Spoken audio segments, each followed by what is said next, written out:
আসসালামু আলাইকুম বন্ধুরা, চলে এলাম একটি রেসিপি নিয়ে।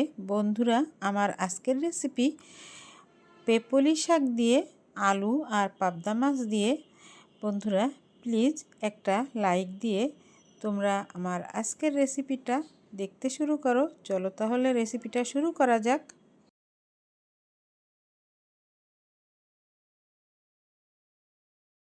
বন্ধুরা, আমি এখানে 2 মুঠি পেপলি শাক নিলাম। এটা বাজার থেকে কিনে আনা। অনেক সময় আমাদের গ্রামের বাড়িতে এই পেপলি শাক পাওয়া যায়। দেখো, আমি পেপলি শাকটাকে কেটে ধুয়ে নিছি এখানে। তো এই শাকটায় কিন্তু অনেক ময়লা থাকে। তো এই যে দেখো, এখানে আমি পাবদা মাছ ধুয়ে নিছি, আলু কেটে ধুয়ে এখানে রেডি করে নিছি।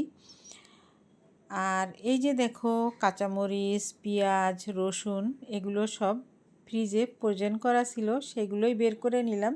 খুব সহজে রান্নাটা হয়ে যাবে। এখানে আমি চুলায় একটি কড়াই দিয়ে দিলাম, আর কড়াইতে আমি তেলও দিয়ে দিলাম। আর দিয়ে দিচ্ছি প্রথমেই আমি আলুগুলো।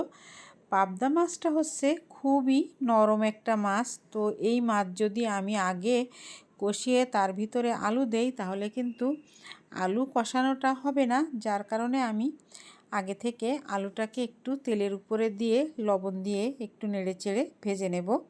তাহলে আলুটা অনেকটা সফট হয়ে যাবে।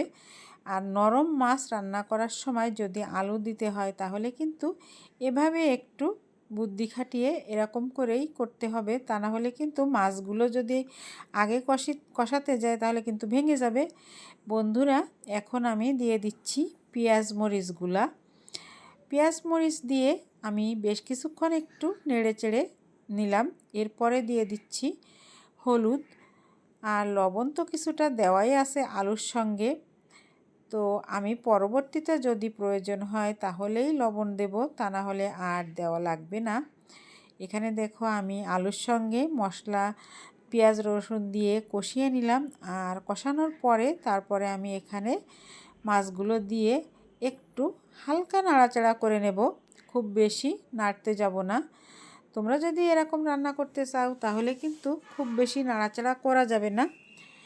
আর যদি কেউ পেপলি শাক না খেয়ে থাকো, তাহলে কিন্তু একবার হলেও এই শাকটা যেখানেই পাবে সেখান থেকে নিয়ে একবার হলেও এভাবে খেয়ে দেখো।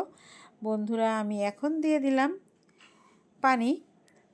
তো আরও কিছুটা পানি আমার এখানে লাগবে। তো দেখো বন্ধুরা, আমি আরও কিছুটা পানি দিয়ে দিলাম। আর এখন এই কাঁচা অবস্থায় কিন্তু মাছটা একটু নেড়ে দিলে কিন্তু ভাঙবে না। কিন্তু যদি একবার জাল হয়ে যায় মাছে, তখন কিন্তু আর এভাবে নাড়া দেওয়া যাবে না। এখন হচ্ছে আমি ঢাকা দিয়ে দেব। আর ঝোলটা যখন ফুটে উঠবে, তখন আমি এখানে ঝোলের উপরে শাকগুলো দিয়ে দেব।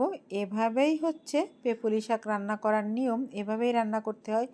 দেখো, ঝোলটা ফুটে উঠছে। আর এখন আমি এখানে ধুয়ে রাখা শাকগুলো একটু একটু করে দিয়ে দেব। আর দিয়ে কিন্তু সাথে সাথে আমি খুব বেশি নাড়ব না।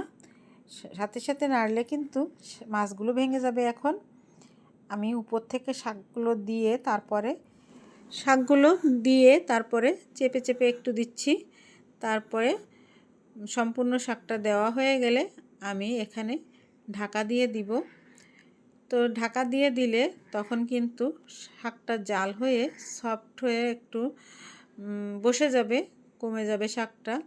তখন একটু উপর নিচ হালকা হাতে নেড়ে দেব। এই যে খুন্তি দিয়ে একটু চেপে চেপে দিলাম, যাতে শাকটা ঢাকা দেওয়া যায় আর সাইডে না লেগে যায়, এর জন্য। তো এরপরে ঢাকা দিয়ে কিছুক্ষণের জন্য রেখে যাব। সঙ্গে থাকো আর দেখতে থাকো।